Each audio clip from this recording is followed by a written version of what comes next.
Ko tēnei te mihi kua mihi kia tātou katoa, and thank you, cousin, for that nice introduction. I've actually had one of the great things about being nearly last on the speaking is that you actually get to listen to what everybody else says, which is great. And as everyone spoke this morning, I realised there were bits of my presentation that resonated, I guess, with what everybody said. But I thought I'd start off with this in terms of seriously. And it was just like what Rihanna said before and what everyone said before. If you take, and I'll just give you a little bit of data here, if you take, this is from Len Koch, if you take the fact that all Māori male babies born between 1940 and 1960, 1 in 14 of these were in care, then what we're facing is we're facing huge trauma in whānau, and I guess what they call the adverse childhood experiences. And there are all those things, and we'll never argue about the first 1,000 days of a child, but what we always miss is the context in which we live. The first 1,000 days of a child start with a parent who might have been abused in care, who has experienced numerous adverse childhood experiences. So that's what we're working with, and I was really clear that's what I was working with. Coming from the southern area, we had the first ever borstal in our area. So the English industrial model that got transferred to New Zealand resulted in borstals for boys and girls. So if you think 1 in 14 of every Māori boy born between 1940 and 1960 ended up in care. Care for them was detention centre, borstal. So borstal you did 0 to 2 years. You never got out within 18 months. But that's what it was like. And you have to remember these kids were 15. They were in there for getting into a stolen car, pinching something, not going to school. So we're dealing with, and that's why I always remember, everyone's talked about being Māori, I'm being Māori, whatever. All I know is that I'm a nuri of a particular whānau, and that's something I've held on to. When I went into care, I wasn't one of those kids that went, I lost my culture. I knew exactly who I was. What I didn't understand was that they never knew who my grandmother was. They didn't seem to understand how important I was. But there were all those sorts of things, and we adopted this motif, if you like, of the tōroa. Because one of the interesting things, and of course people will know that the tōroa live at Taiaroa Head, that's where they come to nest, down south. When they first take off and fly, they can be in the air for 6 years without landing on ground. They can land on the water, but they don't land on ground. For 6 years they're out there. They're out there, our ones I think go to South America. They head that way, but some of them head further north up to Siberia, but they travel for 6 years the first time they set off in their wings. That's how young. They travel, and they come into all sorts of adversity during that 6 years, but they always come home. They have to come home to nest. That's what they do. And that's something that I've sort of played around in my head around a cultural narrative about caring for children, basically. So we're also a Section 396 Te Kaika that takes children in and that has children in care. And our role is not to be OT in the community. Our role is to go in and get kin, that's Ngāi Tahu and Māori. We bring them through our residence gently and we take them home. And that's what we do. The first trauma that happens second trauma that happens to most of our kids is when they're taken away from whānau. So we'll have kids, it's taken me longer to get them back home because we'll have kids that come in and they've been in care 10 years and they've never seen their whānau. They don't know who they are. When I was doing a piece of work for the MSC around historic claims, and we met lots of people my age in their 60s that still didn't know where their siblings had gone. Now, the Privacy Act apparently allows oranga tamariki not to pass on that information. So that's women in their 60s were looking for their siblings. They knew this woman knew when she went into care she had 5 other siblings. Their names are changed, they won't tell her what those names are because this is about privacy. And I'll talk a lot more about that. But anyway, I thought that was a really fitting one, because when we talk about meth, when we talk about anything like that, we're actually talking about the uri of our people. They're the Mokopuna of our people. I hope I get this right. Where do I point it?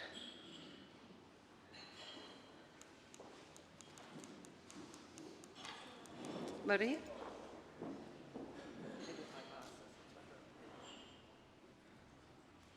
Oh, thank you. Oh, is it that way? Okay. Thank you. So, kia mai te kupu tauraki. That is an iwi response to the iwi Māori Partnership Boards. And it's about, it is, to translate simply, it's to fulfil the promise. Now, I have up there a picture of my great-great-great-grandfather. This is Wee Portaki. Now, Wee Portaki, you'll find him where I found him in the appendices to the journals in the House of Representatives, where he's asking where are the hospitals, where are the schools. This is after the purchase of Ōtākau. Where are the schools, and more importantly, where are the tents that were promised to us? And they didn't do that, but he spent all his life fighting, and what he was really well known for was manaaki. And that brought me back to, how do you express rangatiratanga today? If you are unable to express manaaki to people, then that impacts on your ability to achieve rangatiratanga.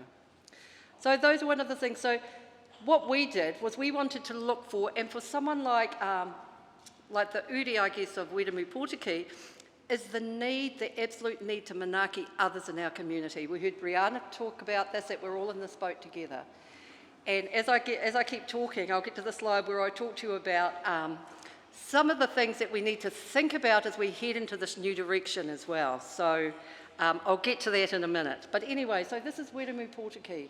I am an uri, Tuari's an uri, Brenda's an uri of this man.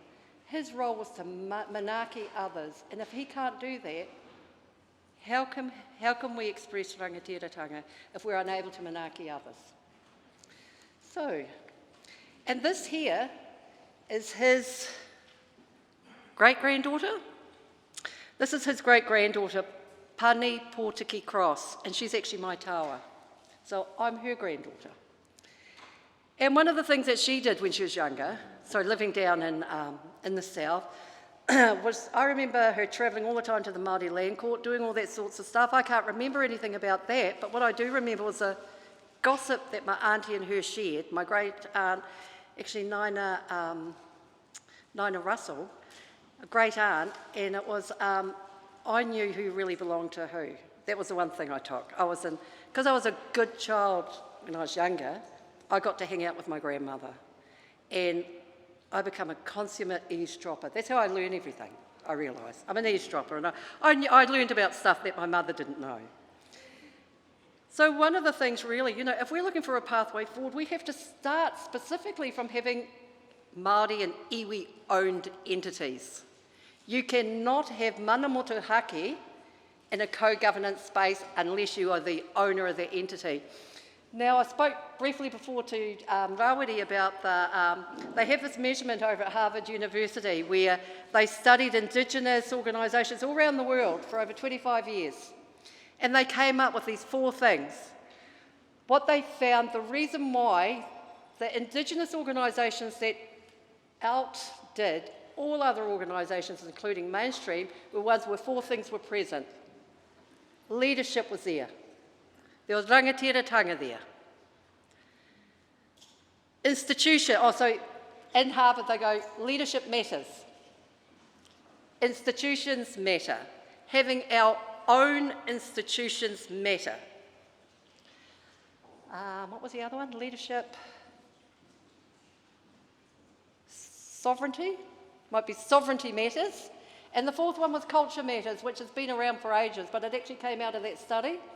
And that was about, if those things are not present, you're going to struggle to have any type of mana motuhake in what you do. So those are the 4 things that need to be present in our pathway going forward. So one of the things to be able to do that as well is we need to refuse the ghettoisation of kaupapa services as only being for Māori. We prioritise, so To give you an example, Te Kaika, we went out and we vaccinated 1.4 million people in the last 2 years.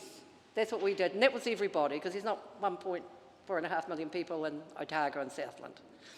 So these were universal services that we do for everyone, because that's what my tupuna taught me, is that you have to manaaki everybody. If you're leaving someone behind, then you don't have the capacity, the heart to manaaki. One of the things I am concerned about going into the new structure around transformation is we need to refuse the ghettoisation of kaupapa services as being over here, as getting the 1.5% of everybody else's funding.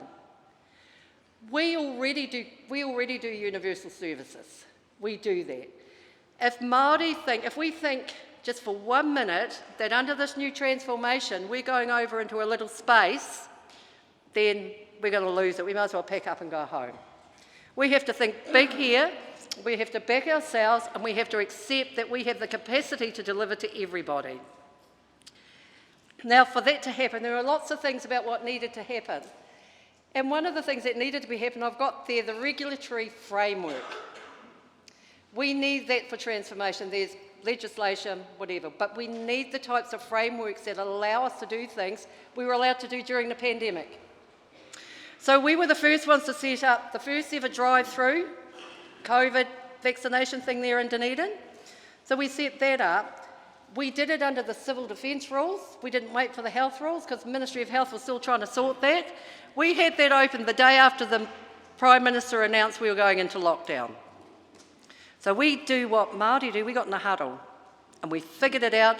We were standing outside there at this big place we'd got for drive-through. We rang up the then DHB and said, "Oh, is Gilbert still here?" And we said, bring us down the vaccinations. We set up, and I remember someone saying to me, "Oh," Gilbert goes, oh, okay."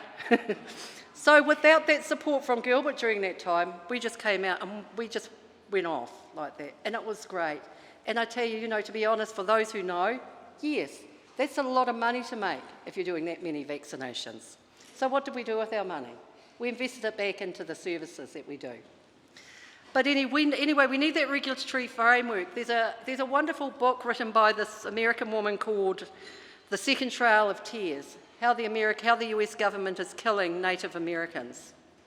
And it's what she talks about. So the first Trail of Tears was when they moved all those people off, remember, and they went walking? What she says is the second Trail of Tears is that governments want to give out, in a patronising way, bits of funding, throwing at you, we'll give you funding, we'll give you a wee kaupapa space, we will do all this, we will let you have your kupu there, and we'll do all that. But what we won't give you is a regulatory environment in which you change the law to be able to deliver the way that you want to. So, I just want us to be really careful that the transformation does not end up being a glass ceiling for kaupapa organisations. Right, the other part, of course, which is what Te Raura is about, is workforce. Huge big workforce. People have been watching the news. You had the pharmacists on today. This hasn't happened just because of COVID. This is something that, who said about, we should have planted the trees 20 years ago?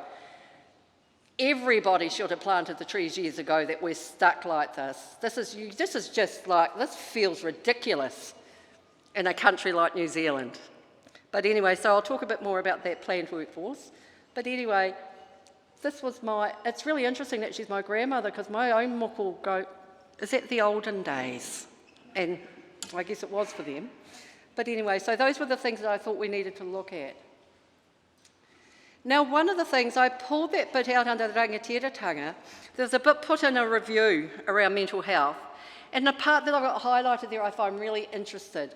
Incorporated in all aspects of health service provision for all New Zealanders. For all New Zealanders. Does that just say we can only work with Māori? For all New Zealanders, we have the capacity to do that.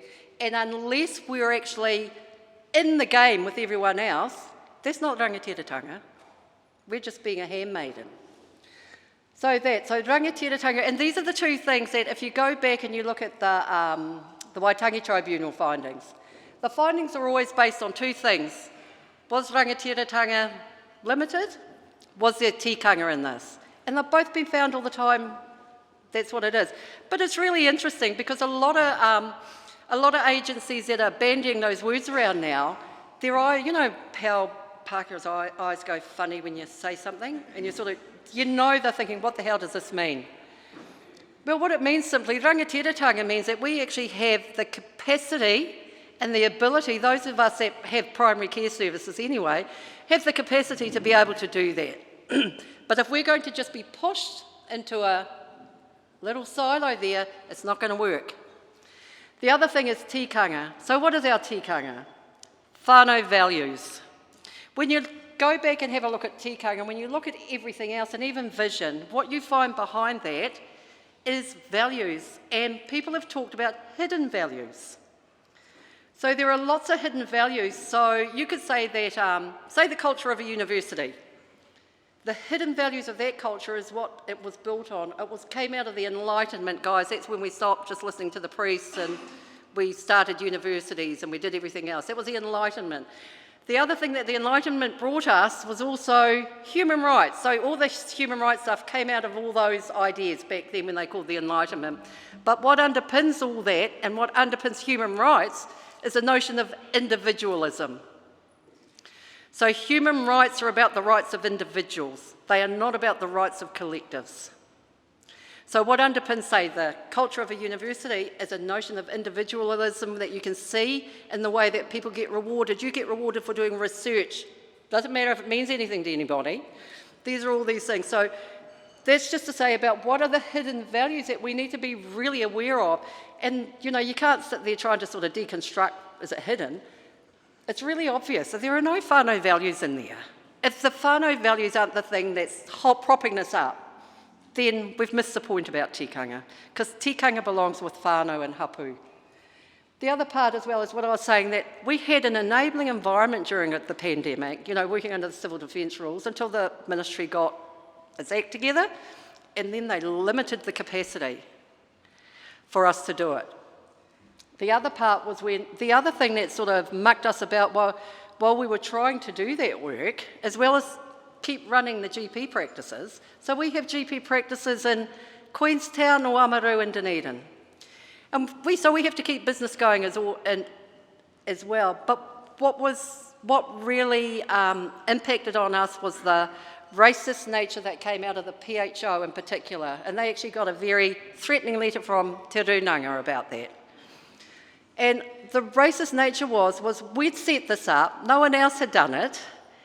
They came out and then they thought they would tell us how we would run it, coming under their rules, you know. So that was an incredible barrier for us, but everybody wanted to be seen to be doing something for Māori and the hard to reach. So they would come out, but they weren't doing anything except trying to tell our very highly competent staff how to do things. We had the most qualified cold chain person works for us. She's a Ngāi Tahu woman. You know, we had all that. We didn't need the patronage of the Pākehās coming out to help us, because it's exactly what Rihanna said before. When things happen, we just do it.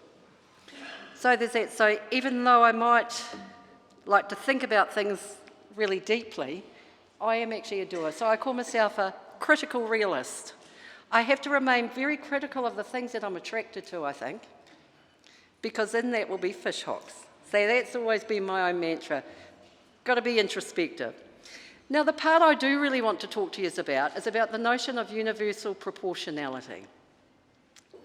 So universal proportionality is, I guess, one of the hidden values is how we run now. That's why things are all done universally.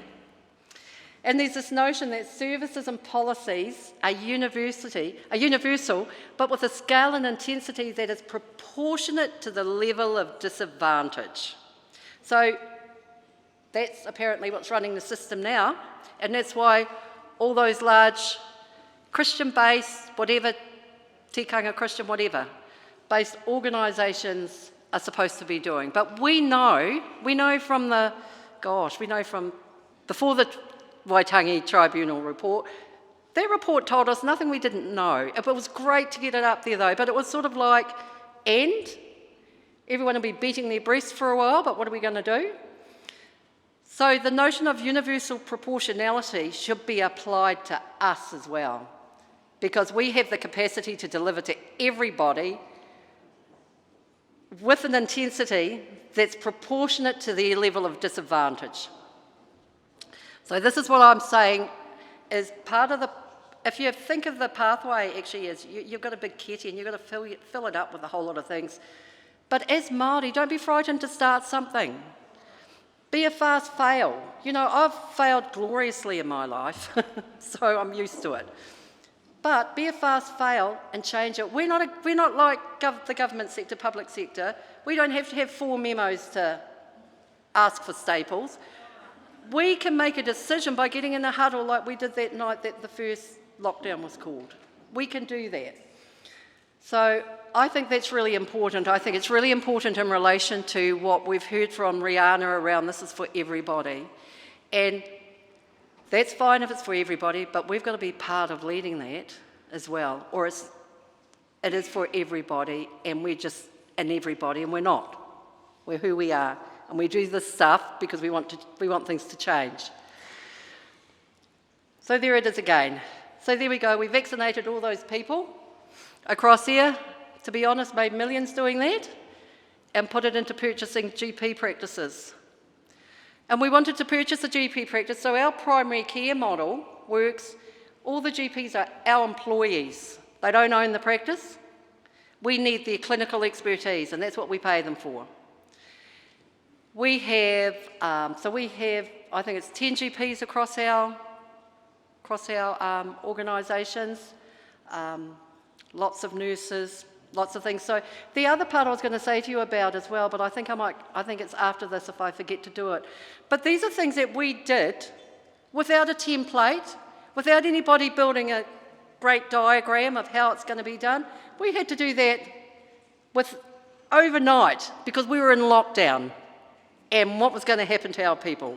We did that as well, so we managed to do that, and we did it for everybody, because if you just went around and vaccinated Māori, well, they're going to get it from all those other people who aren't getting vaccinated. And it was really interesting because in the mistakes that happened around vaccination, haven't heard any came from the kaupapa sector. We know that there was a Pākehā woman running around Queenstown, clapping her ticket, vaccinating over 1,000 people, and they had to be revaccinated again. And who did they call in? The Māori to do it. So first off, they wouldn't give us that contract, but then they called us back in to do it. But never mind. The other thing there is, this is our existing workforce. And that's just in the, so the different type from the allied to the other thing. And that's our workforce. And there's, we actually have a bigger workforce than most of the mainstream organisations in our region. And yet we're not at the table talking about those things. And these are things that we did ourselves. While it's an iwi-owned organisation, health never paid for this. As you imagine, 5 years ago, you knew what the state of health was. You weren't getting any money out of health. You couldn't even get an appointment with anyone. So what I did was I looked at where all vote monies went in Southland and Otago. And then I went banging on those other doors, which were MSD, the university, and iwi. Those were the people that built that organisation. We've got to the point now where the shovel hits the ground, hopefully soon. We've got to wait on. I should have tackled Andrew Little, to sign off the thing, because we've got it all prepared. So we're going to have a big hub, a $30 million hub, that we paid for ourselves, out of our COVID money. We paid for ourselves because we don't want anybody else to own it except our own. I want to follow that thing, that the way, and it wasn't just at Harvard they said that. I went to Tulo in Canada a few years ago, and what they did, when you talk about a regulatory environment, they got a small piece of regulation changed at federal level, which allowed them to put their great big thousands of hectares into a company. That company then invited everyone into town, those big shops they have. They built a town by doing that, because once they did that, and which people will know now, if you have land currently in New Zealand, because there's not much, the government will come behind you and pay to build those houses. And that was me going over to Tūlau with Ngāi Tahu and having a look at that, they were focused on what were the enabling things in the legislation that you could change that allowed you to do that. So what allowed them was to actually take it out of that big multiple title and put it into a company, which is what Ngāi Tahu did, isn't it, as well. So, but they built a whole town called Tūlau over there. And it's the most amazing thing. There are about 600 people in that band. They have their own card. They don't pay any tax on anything they buy in that community. If you know Canada, you don't actually get to own the land. You get to own the house, lease the house for 75 years. So all these people are not losing their land to do it, but they are making it. And that's such an amazing, wonderful thing to go into if you want to have a look at how a group grabbed hold of their rangatiratanga and did that. So I was really impressed with what they had, this great big international brain with them. Some Cuban, South American guy, can't remember his name now, but he talks about dead capital anyway. So what they got into was dead capital. What we as Māori have, like what they discovered in Canada, is we have tracts of land that's multiply owned, that we can't actually do anything with. Can we get everybody, that the owners for a hui even, that we can't do anything with. What they did was they were able to take that and actually build a whole town for their people. They paid no tax on anything. We went there and then we drove along about another 4 hours and we found another reservation. And that reservation had no streets, no nothing. There's big signs here going, give us our compensation, feed our kids. So there were different values being driven there. There was a real big sense of māmai, I guess, for one group, that was, in some ways, this is my humble opinion, kept them trapped there in that poverty. And then there were the other ones that were prepared to take some risks. So that in their 600 people, they all own their own house. They run their own health services, they run the schools, they do everything. And that's an amazing thing to see if you ever go over to Tūlau. The other thing I saw when I was on this trip was we went to Vienna. And in Vienna, they have what you call these big hospitals. So, you know, like we have, like the big multi-billion-dollar hospital that's getting built in Dunedin now. So I saw that they had these hospitals, but what they call their villages are like our suburbs, and you get to the village and they have 2 and 4 bedroom state-of-the-art hospitals in their villages where primary care sits around. So it was all that there. So, you know, it's a work in progress. I'll get there.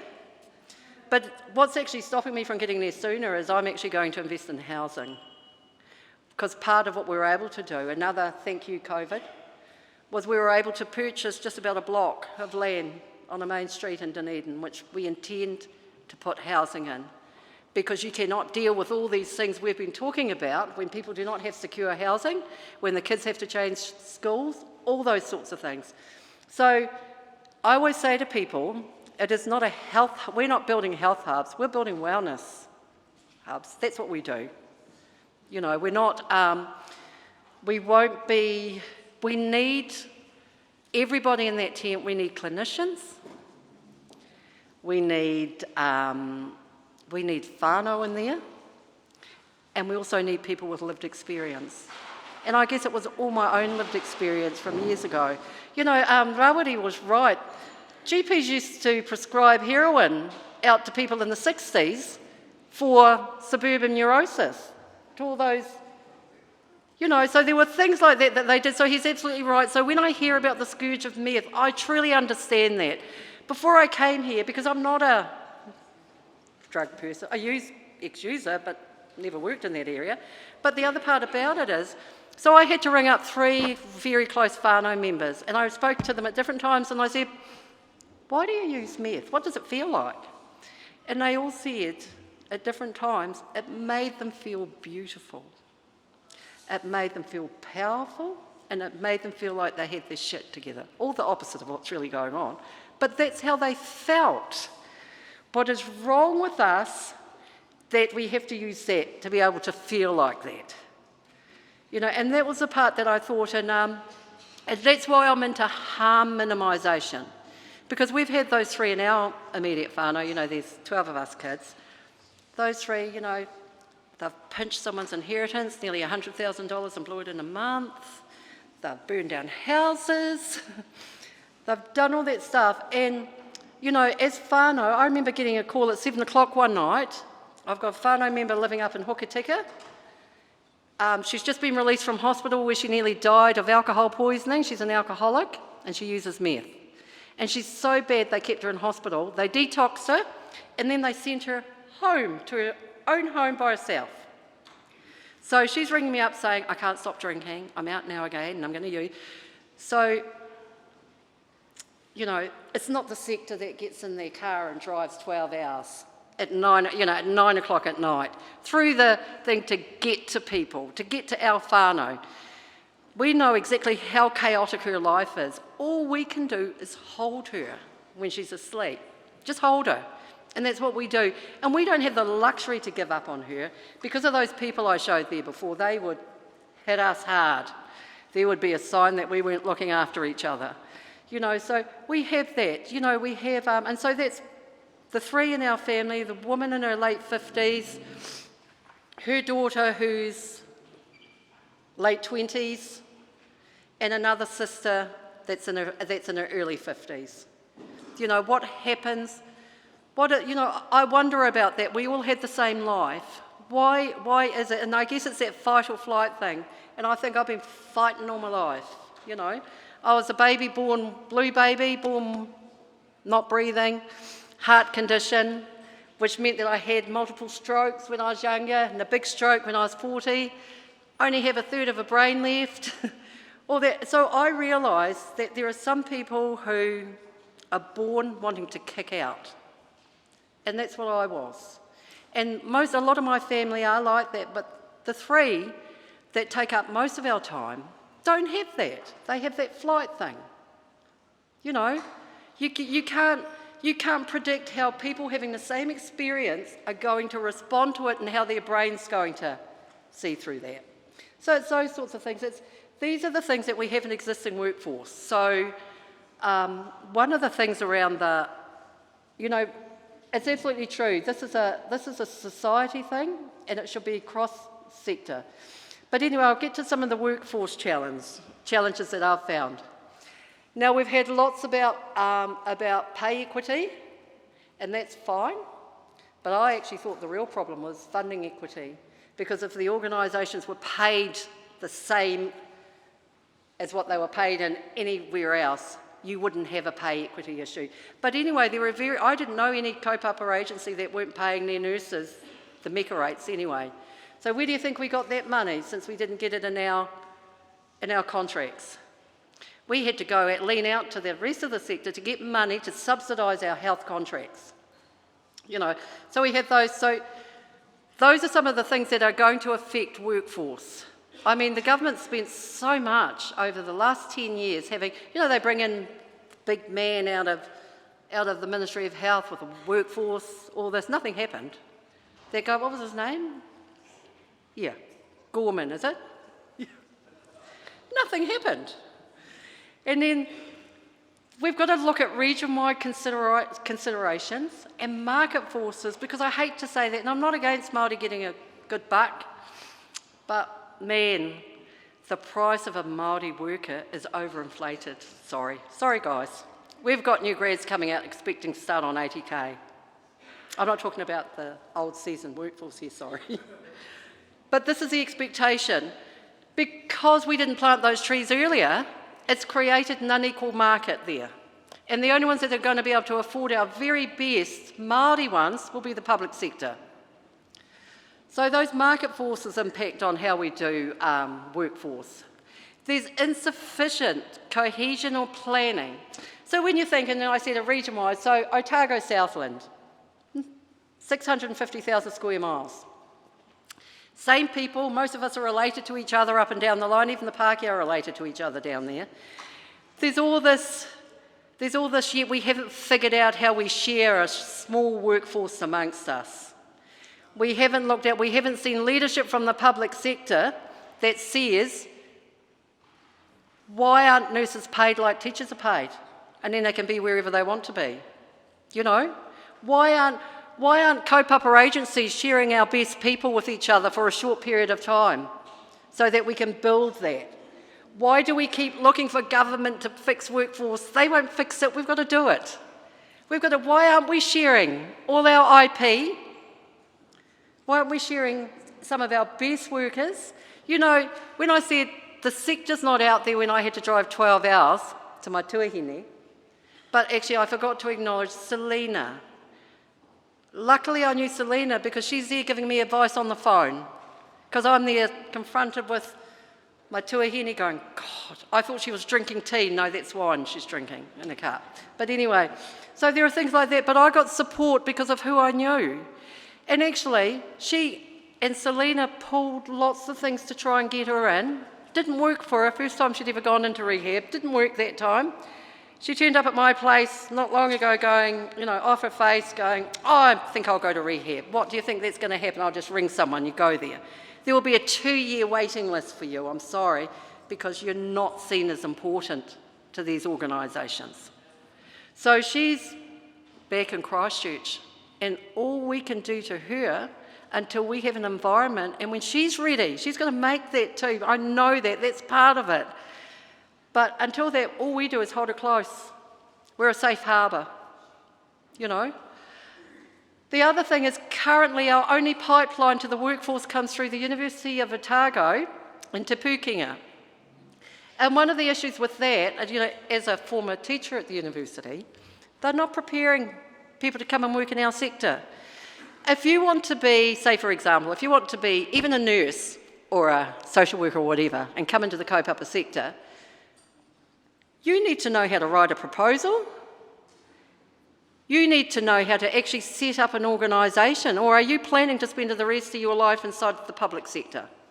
These are the things that they're not teaching the workforce that needs to come out to us. We need people that are flexible and that are more generalists rather than experts, I think. But we need those people that I saw preparing that first drive-through during COVID. We need people like that. They came from the freezing works.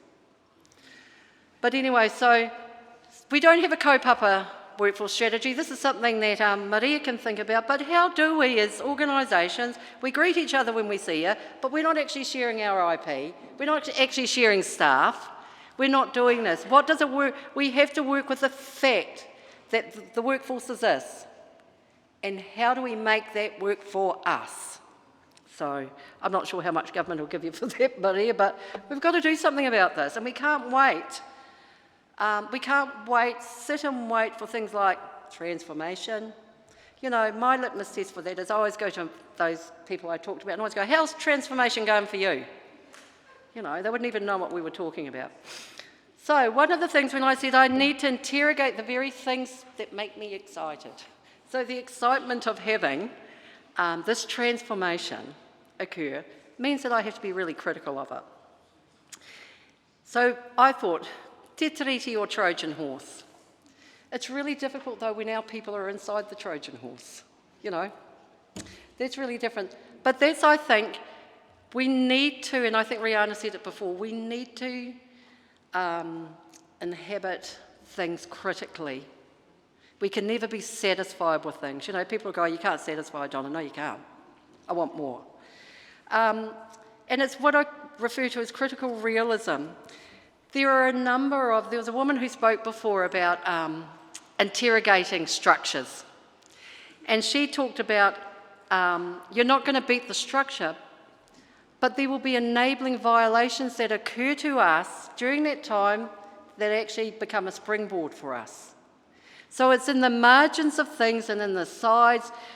We've never been able to walk straight through like everyone else. We've got to go round, under, over it, you know, ram raid it perhaps, I don't know, is it a good term today? But there are all those sorts of things that we have to do. So we have to inhabit all these things really critically. The things that feel at times like, gosh, that really missed the boat, we've actually got to be able to inhabit that, because that particular violation of our rangatiratanga could be the thing that spurs us to action. You know, so that's something that we do need to, you know, and the other thing that we've got, you know, we had Tariana talk about the cars up the driveway, one of the things we're going to risk is we're going to have governance up the driveway. How much bureaucracy, guys, have we got in this new structure? It's incredible, I don't believe it. Especially if you want to be fleet. If you want to mirror the people whose name you use, be fleet and flexible like us. Don't make yourself into the image of the public sector. You know, there was, I love that whakatauki around, it's preposterous to imagine, what is it? It's preposterous to imagine that Māori want to be a good Pākehā when our destiny in life is to be great Māori. You know, and that's what a really great man said as well. I won't say his name, you don't know who he is. But anyway, there are things like that we've got to be careful. Even this idea of co-governance, during all the lead up to the transformation, we had every Pākehā agency, rural hospital, who lived in our area for over 100 years, wanting a relationship with us.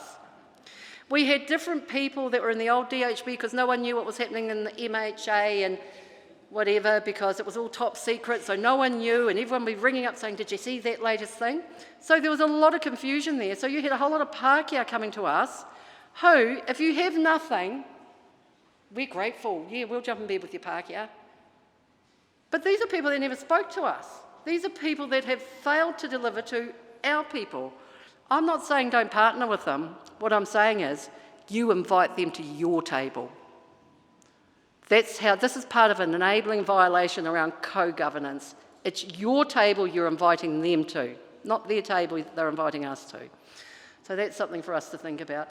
The other part about this is there's a worrying, as someone who's a passionate NGO person, having worked in the public sector a bit though, it's made me passionate about the NGO sector, there's this continual creep of the public sector into the non-government sector. And of course really they're there because they're probably fund 100% the NGO sector. But there's a value in the NGO sector that's not present in the public sector. So there's this almost creep of the public sector out there. Because the other thing is as a kaupapa organisation, we've been leaning into MSD, or rangatiratanga, corrections, everybody, for years. That's how we survive. And we're thinking, oh no, oh my God, they've set up this whole thing which is going to do the thing about bringing other public sector agencies together, blah, blah. And really you're doing what government did with us with the philanthropics. You're taking over them. And that's something that we have to be really careful of, and that's about being a critical realist. We do have to be really careful about what that means. And if it's not enriching your life, if it doesn't enrich the lives of my sisters, well, you know, what does it mean? I'll carry on and do what I want to do. So, this is the thing when I talked about the hidden values, because culture, the behaviours of an organisation expose what the values are.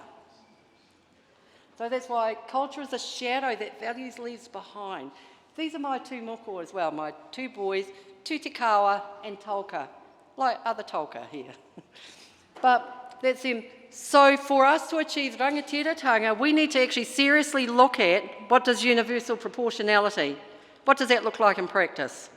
That means that we can deliver to everybody. Not everybody can deliver to us though. The other thing is, when we talk about tikanga again, it's the values. We changed our tikanga during COVID. We've done those things. We've actually leaned in. One of the things I always think if you have tikanga, you recognise that everybody does. Everybody has their own tikanga. And then you have your whānau tikanga and everything like that. But the interesting thing about tikanga is, it's about our approach. What is our approach? What people might call, what's your methodology? What's the thing behind, what grounds your approach? And that's what tikanga is. And don't forget, for me, the way I was taught from my tupuna was tikanga is different from kawa, comes from the atua. Tikanga is what you do. And you do what's right. And it was like when they, you know, everyone's elbowing each other. That's a new tikanga we do. But we do that. So if those are the two things that I think that the transformation is going to have to face one day, and our critical inhabitation of it. And that is how are these two, how are they planning to deliver on those two things? And that's why my suggestion, one of the suggestions is, why not universal proportionality? Why can't kaupapa agencies be that? We are. We're the only ones that are checked to see how many Māori we deliver to. You have mainstream agencies that don't deliver to anybody, any Māori. Or if they do, they then think they own them. So I guess that was one of the things, and I just wanted to leave you just with that beautiful mai te kupu tauraki. Let's fulfil that promise. And it's not a promise to any great big thing. I'm not here to save the wretched of the earth. I'm here to do the things that I can do and to actually keep advocating for a much more flexible regulatory environment. There was a part in there I forgot to mention also about the professional bodies. I'm furious that the professional bodies have prevented a number of GPs to get registered. So I'm going to share this with you guys. You might want to contact him. But I happened to run into the Cuban ambassador here in Wellington. And apparently Cuba produces the most GPs per capita of people. And there's nowhere for them to work there, so they send them over to, Doctors Without Borders, and they send them in the Pacific.